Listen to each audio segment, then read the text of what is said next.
Hi everyone, this is Veronica Kirilenko with the New American Magazine, and we're in Orlando, Florida, attending the Conservative Political Action Committee. And we here with us today. We have this outstanding person. It's Jan Jekielek. He's a senior editor of the Epoch Times.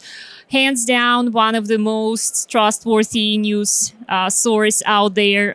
Jan, thank you very much for being here. Well, thank you. That's a wonderful thing to say. And I agree. We are truth seekers. And so, everybody's got their biases. Everyone's got their way they look at the world. The question is, are they truth seekers?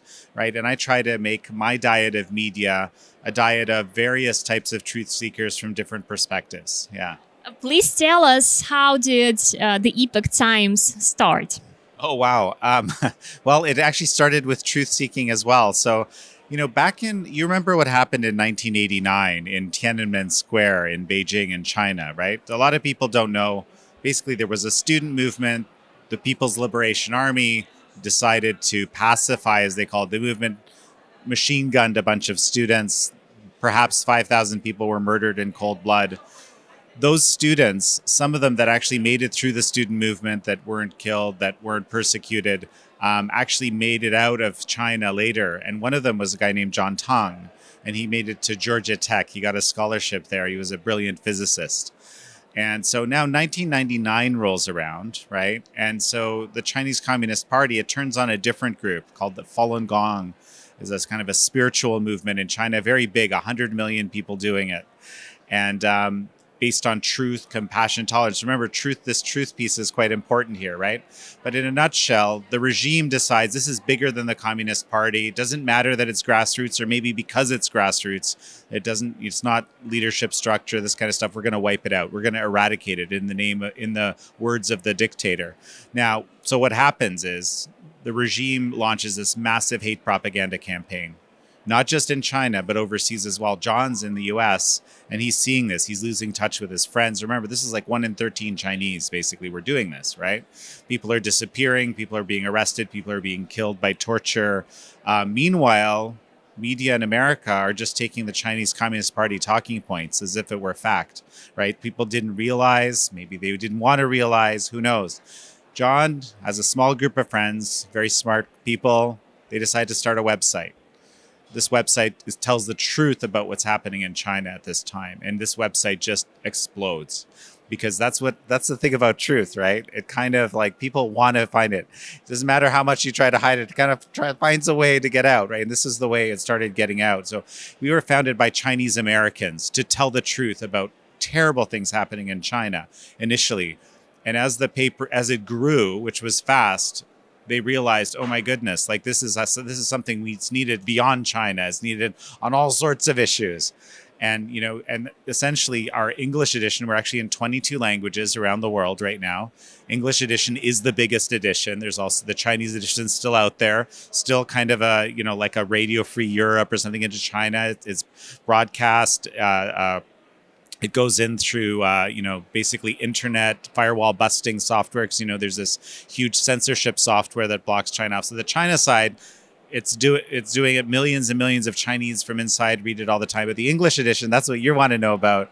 Well, we've basically, with that same spirit of truth, at whatever it takes to tell the truth, that's what we've been doing. And especially, I'd say in the last 5, 6, 7 years, a lot of what I call legacy media have really kind of gone off the rails. Like all media were originally, or many media originally, were truth seeking, right? To some extent, they would try to report what actually happened as best they could, maybe through the prism of their own vision, right? But that's what they were doing. But a lot of media have become kind of more like narrative enforcement as opposed to truth seeking. And we didn't change. And I think that's actually why we've grown so much, why there's been such a huge response to what we're doing. It's not because we're doing something, incredibly different. It's just that we're just being journalists, right? It's like classic, traditional journalism. And we need that. It's actually incredibly important for society, right?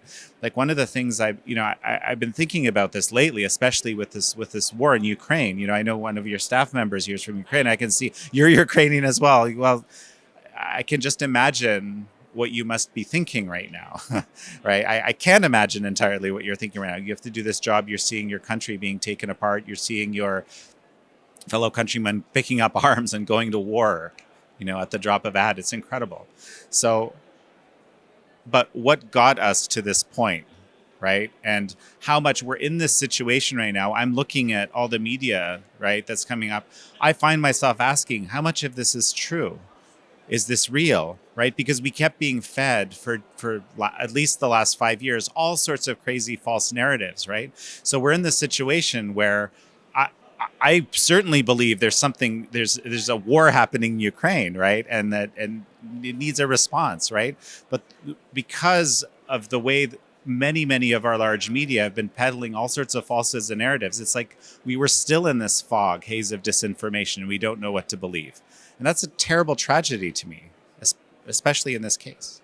Yes, freedom of press is the cornerstone of democracy, of American Republic, and we're seeing, it's very scary to see the White House, the administration, the Department of Homeland Security putting out a memo saying that, for example, COVID misinformation, what they call the misinformation, is considered an act of terrorism, and yet we see that this official COVID narrative is crumbling, it's falling apart. Apparently, it was all been built on lies, but you cannot say that, otherwise you'll be called and treated as a terrorist. It's really scary. What do you think? And I know that COVID pandemic response is a huge part of the your agenda and topic that you cover very extensively.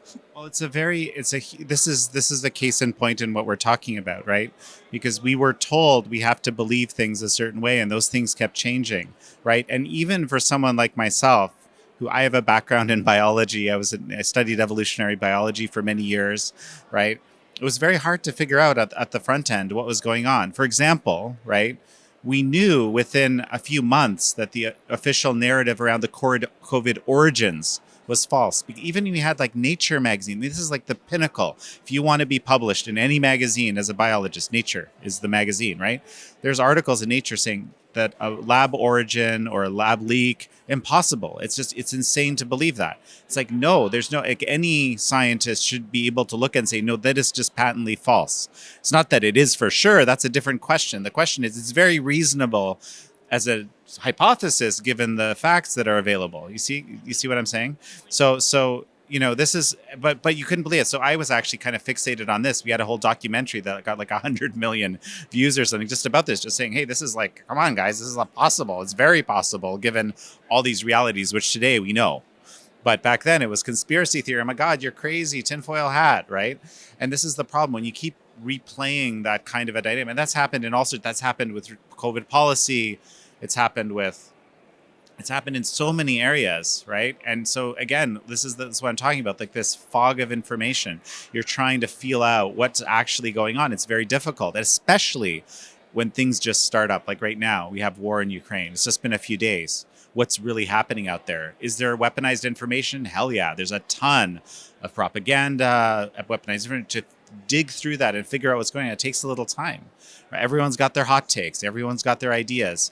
Where we see, some people are saying, oh, this was brilliant policy on the U.S. part. Some people are saying this is the most horrific policy on the U.S. part. How to tease this all apart? Well, we're going to do our best.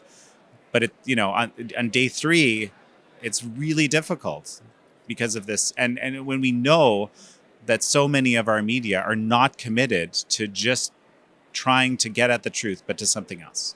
And do an actual reporting. Yes, it's unbelievable, and they are paying for that very harmful approach, and they got so discredited. And the ratings of the legacy media is absolutely, I don't know, low. People don't trust them. Well, some of them still do, but we see how the alternative media grows fast. And I mean, your outlet is just one example. And people just are trying, like you said, trying to find, trying to get somewhere this information that they can rely on. Do you feel optimistic about the freedom of press in America?